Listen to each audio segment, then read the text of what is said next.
udaletxea etortzen zea, bertan netik sartzen zea, bulegoan, eta bertan informazioa ematen dizu denena. Eta tramiteak ere denen egiteko aukera daukazu. Bateratu eginda dena. Erreztu eginda, etortzen geran udaletxea, eragozpenik ez edukitzeko. Eta tramitea betetzen lagunduko dizute. Gero beste gauzat fizikoki ere barrera kendu da. Lehen mostradore bat zegoen horren, arreta ematen duten pertsonak daude zure begiratara begiratzen, ez? Zu eseritzen zea, beste pertsona eseritzen da hor, eta ez dakazu halako barrera fisiko bat oztopatzen duena erlazioa bertan dauden pertsonekin. Eta pertsona horiek ere, prestaketa bat izan dute, zerbitzua ahalik eta hobekien emateko.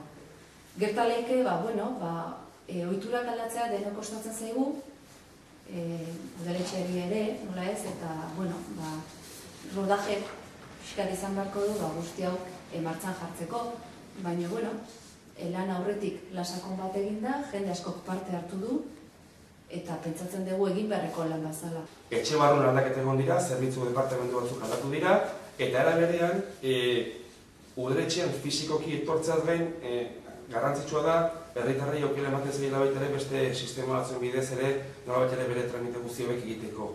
Bai telematikoki, baita nolabait ere telefonoz deituz ere, eta orduan tramite guztiak ere beste revoluzio bat egon du da, baina hori guztia nolabait ere lehen esan bezala praxiak edo praktikak nolabait ere erakutsiko digu gure helburuak, hasiera markatu gure helburuek lortzeko gaitasun izan dugun edo ez.